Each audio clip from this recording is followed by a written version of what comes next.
Vamos fazer talvez a mais aventurosa viagem de todas que já fizemos. Depois das muitas viagens pelo mundo conhecido e pelo mundo desconhecido e pelo desconhecido propriamente dito, a arte do artista vai nada mais, nada menos do que aos assim chamados Países Baixos. Não estou me referindo aos Países Baixos mais frequentados, como o Nedertop van de Gemast, ou Baixo Gávea, ou o Neder de Blond, ou Baixo Leblon. Estamos indo para Nederland, isto é, para o mais antigo País Baixo, isto é, para a Holanda. Plástica, banha, cênica, cônica, cúbica, toda arte esdrúxula. Eu amanheço. Poética, apócrifa.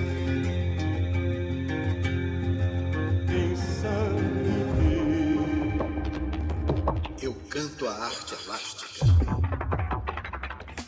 Nosso erudito mestre, Boris Estrabão, pós-graduado em baixaria na Universidade Inferior do Baixo Gávea, acaba de nos mandar uma mensagem contrariando a informação que acabamos de dar. Diz ele, o mais antigo País Baixo não é Nederland, mas conhecida como Holanda. Muitos séculos antes já se conhecia o Nederslang, isto é, o baixo calão. Aproveitando a deixa, Boris Estrabão vai tomar no oi da goiaba. We gaven de presentator van dit programma een paspoort zodat hij kan reizen naar Pernambuco. Maar het vies hem te weigeren Boris Strabo, auteur van de beroemde zin. Olinda is het hoogste deel van Nederland en is eigenaar van de beroemdste bordeel Nederlanders in de Braziliaanse grondgebied. Met prostituees tweetalige met een dubbele betekenis. Strabo is verboden voor een bezoek aan de edele deel van de stad. Pernambuco, Holanda. Hoje é o dia 25 de janeiro de 1654. Amanhã, os holandeses vão assinar a capitulação do campo. Como é grande e moderna essa cidade do Recife. Esses prédios altos de 4, 5 pisos, com essas mansardas, esses tetos. Claro, é mais uma cidade da Holanda. Este castelo vive horas difíceis, sombrias. Além deste castelo, aqui em Cidade Maurícia, vão ser entregues aos portugueses as seguintes fortalezas. O Forte Verdenburg, que passará a ser chamado de Forte das Três Pontas. O Forte Bruyne, o Forte Madame Bruyne, o Forte Goch, o Forte Frederick Heinrich, que passará a ser chamado de Forte das Cinco Pontas. O Forte Príncipe Guilherme, que se chamará Forte dos Afogados, entre outros. Não encontro ninguém no castelo, que a esta hora da véspera já parece abandonado. Certamente, todos preparam suas malas para a partida, que acontecerá logo depois da assinatura da capitulação.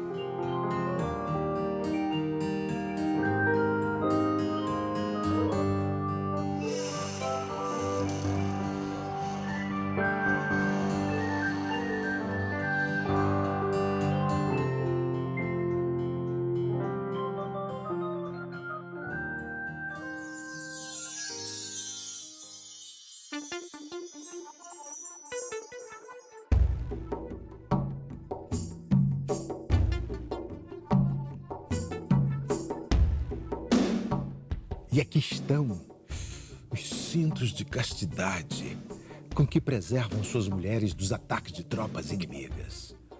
Ou defendem o tesouro que querem só para eles.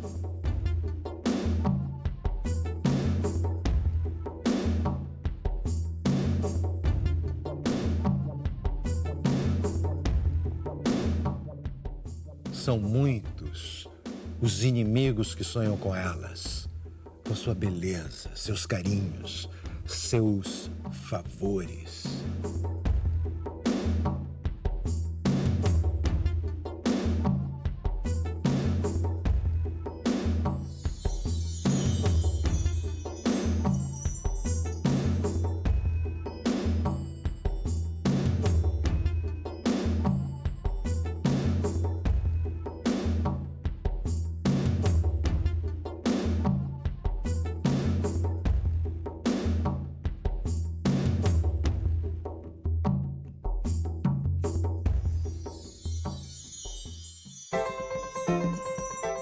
domingo, dia 25 de janeiro de 1654.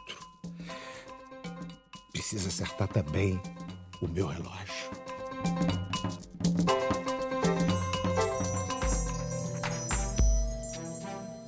Que armas são essas? Serão de outras guerras, outras conquistas? Por onde andaram? Quantos mataram? Quantos morreram?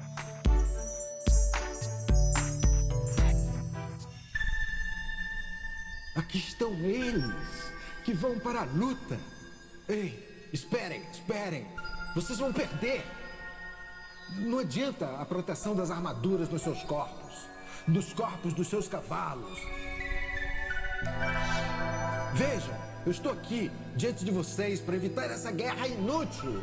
Eu estou aqui inaugurando um gesto simbólico que daqui a muitos séculos o homem vai repetir numa praça chamada tristemente de Praça da Paz Celestial.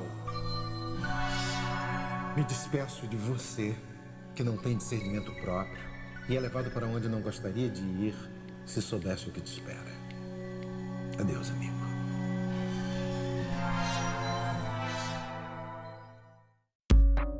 Não acreditei ter recuado nas presumidas águas do tempo, mas provavelmente suspeitei que era possuidor do sentido reticente ou ausente da inconcebível palavra eternidade. Alô. Bem, seja bem-vindo. Em que ano estamos? 2015. E onde? Onde nós estamos? Estão na várzea do Capibaribe, na cidade do Recife, Pernambuco, Brasil. Mas esse lugar, essa edificação...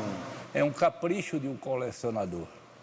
Ah, então eu já identifiquei. Você é o Leonardo Danta Silva, historiador, conselheiro, diretor de pesquisa do Instituto Ricardo Brenan. A gente vive no século XXI, mas tem um olho preso no retrovisor. Nós estamos sempre presos a uma imagem do passado. Aquela imagem que nos chega através do retrovisor, nós projetamos na frente do veículo que nos conduz. Nosso veículo é a máquina do tempo. Esse é um veículo especialíssimo. E que bom que ele nos trouxe para cá, para o Instituto Ricardo Brenan. Ele começa no final do século XX, com a criação do Castelo de São João, que é uma réplica de um castelo europeu, que tinha a função de reunir e guardar a grande coleção de armas brancas que o colecionador Ricardo Brenan reuniu durante toda a sua vida, de forma sistemática a partir de 1948. E hoje nós temos aqui talvez a maior coleção particular de armas brancas do mundo. Em seguida, ele resolve criar uma pinacoteca, inicialmente para abrigar uma exposição do Albert Eckhout.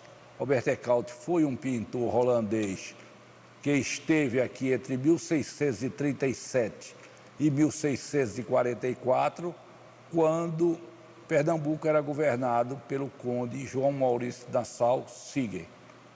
É por isso que eu vejo que a gente está cercado de reproduções do Albert Eckhout. Os originais estiveram aqui na exposição. Exatamente, mostrando os tipos que formaram o povo brasileiro. Nós estamos aqui na sala do Conselho do Instituto. Abaixo de nós temos uma biblioteca com 60 mil volumes voltados para a formação histórica do Norte e Nordeste do Brasil. Hoje nós temos no nosso Instituto 20 quadros, 20 pinturas do Franz Post.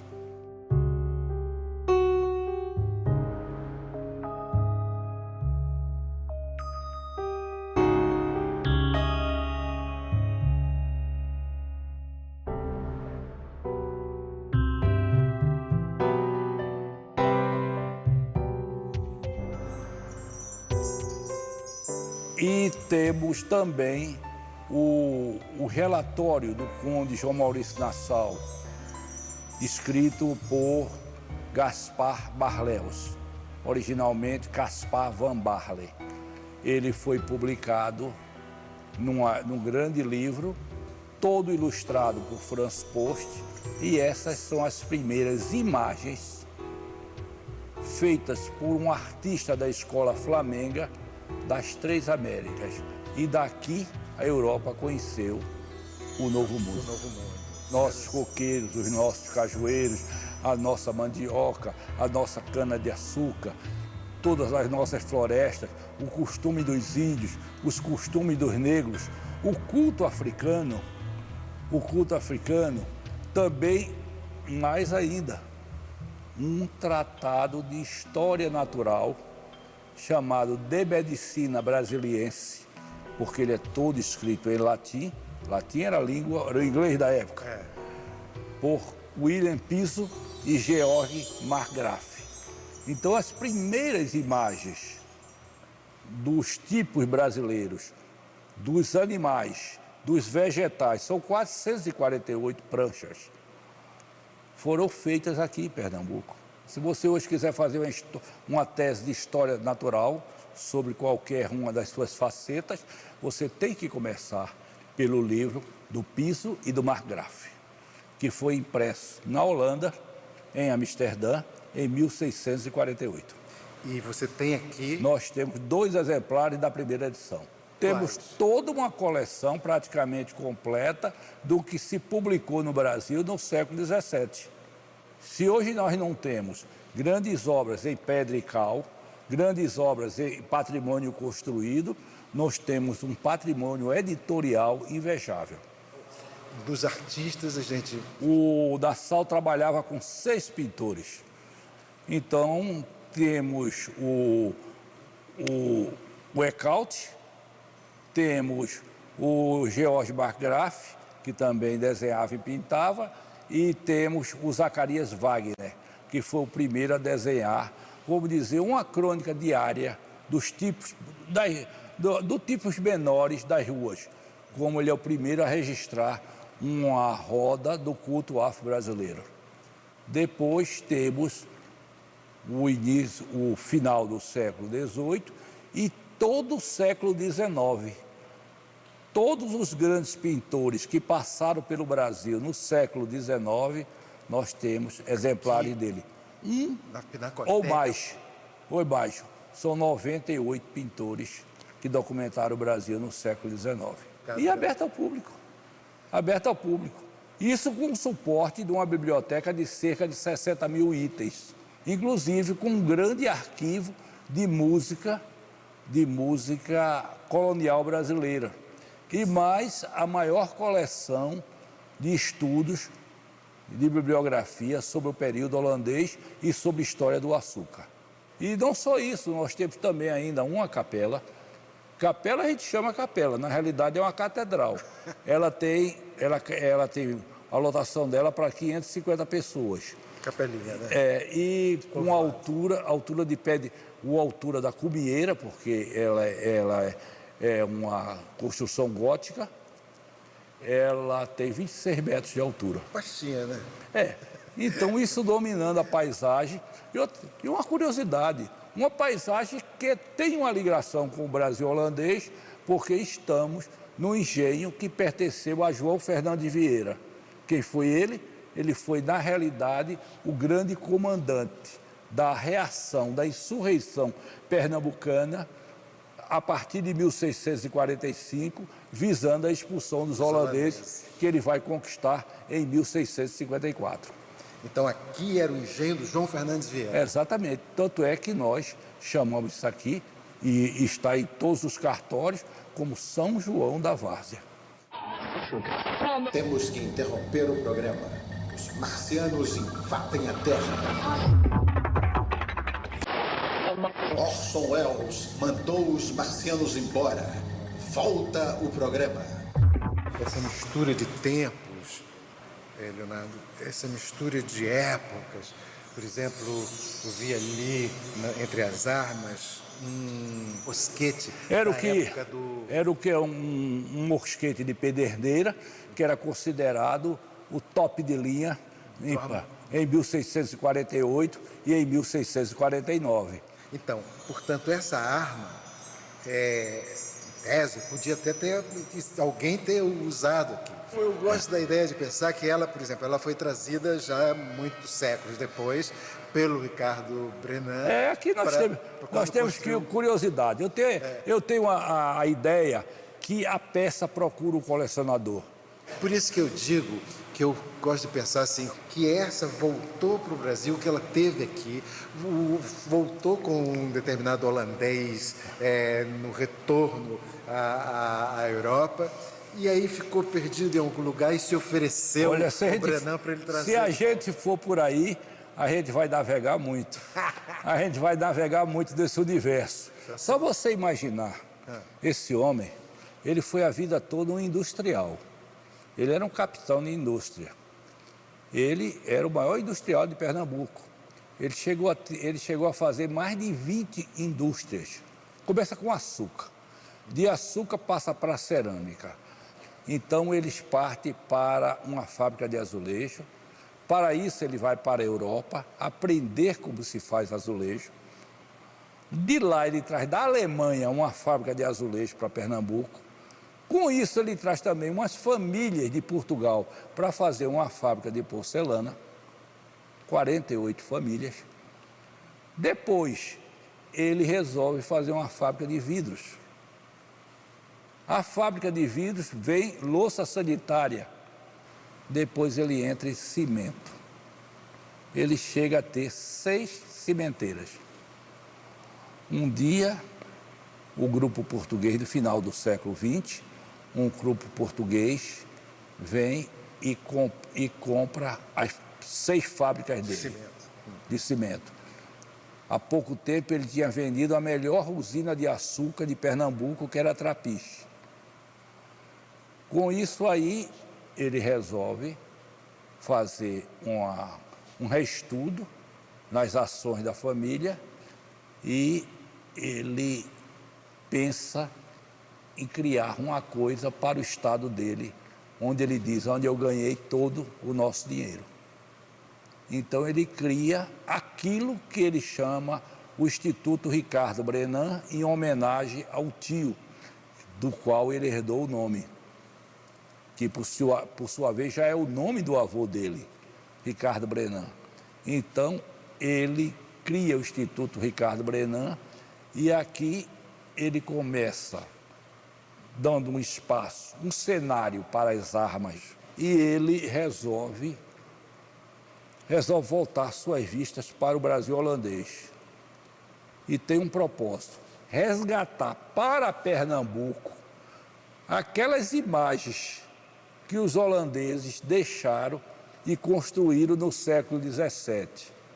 Com isso aí passa a ser uma obsessão.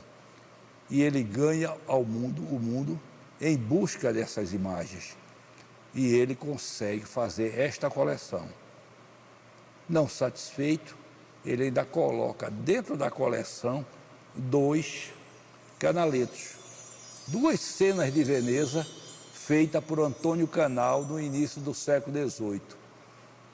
Com 1 metro cada uma. Tamanho de museu europeu. Que são os únicos canaletos que estão em exposição no Brasil. E abre isso para a comunidade dele, para as crianças de Pernambuco. Hoje nós temos no nosso quintal todo um passado, vamos dizer, um passado de glória, um passado artístico, que a gente julgava perdido, mas Ricardo foi lá e resgatou. Isso é reconhecido por todo o povo de Pernambuco. Nós hoje temos, em média, 190 mil visitantes a cada ano. Nesses 13 anos que o Instituto vai completar, nós poderemos atingir, estamos próximos a atingir, 2 milhões de visitantes. Somos hoje o 4º museu mais visitado do Brasil. Isso tudo só é possível porque Ricardo Brenan, pessoalmente, está dentro desta obra diuturnamente. Ninguém poderá jamais se arvorar e dizer: eu sou curador do Instituto Ricardo Brenan. Não, o curador é ele. Ele é o curador. Nós temos uma réplica do Pensador de Rodin, no tamanho original. Ela veio ao Brasil ser exposta e quando chegou aqui no Brasil, o curador da exposição disse: a peça está à disposição de qualquer interessado. É uma réplica da Casa Rodin e a Casa Rodin se dispõe a vender. Ele estava na plateia e disse: quanto é? Que ótimo. Comprou a peça e trouxe para Pernambuco. Depois desse encontro com Leonardo Dantas Silva, descendente dos portugueses e quem escreveu magnífica história do período holandês em Pernambuco, vamos continuar em 2015, nos jardins do Instituto Ricardo Brenan, diante do Museu de Armas, da Pinacoteca, da Biblioteca e da Galeria. Aqui, o olhar passeia pelo tempo e pode pousar no século XVI, sobre o Davi de Michelangelo, ou no século XX, sobre a Mulher no Cavalo de Fernando Botero, sem sair do jardim. Outra vez me perco no tempo. Todos estamos sujeitos a isto dentro de um museu.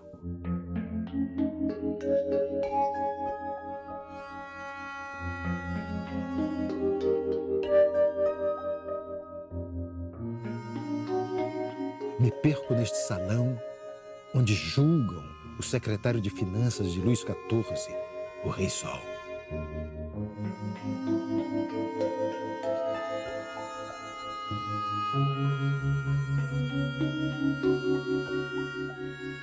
Sei que aqui está o ator Molière, presente ao julgamento.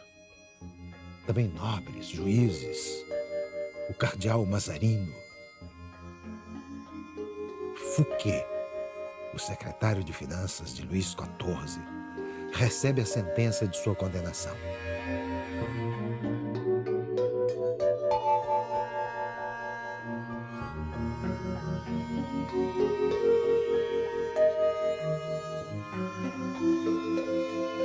O rico e excêntrico nobre foi condenado a deixar o Fausto do seu castelo e passar o resto de sua vida preso em uma fortaleza, acusado de corrupção.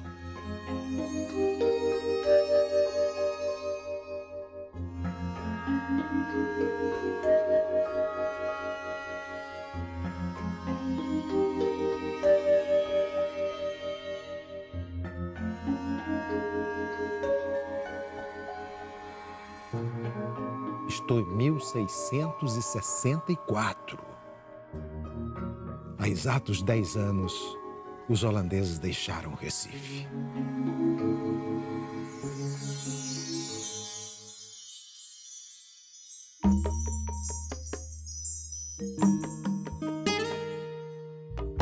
Um museu quer guardar o tempo. O que é o tempo para que seja guardado? Não será melhor falar que o museu é um dos caminhos possíveis para entrar no labirinto da eternidade?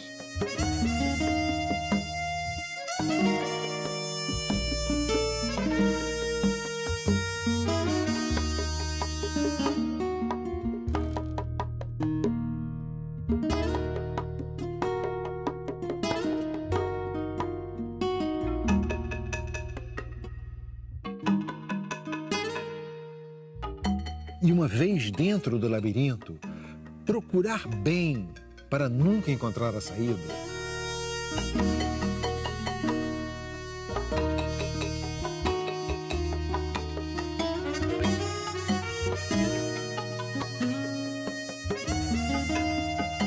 Pois sair do labirinto da eternidade é chegar a um tempo preciso, presente, e ser consumido instantaneamente pela vertiginosa velocidade das coisas.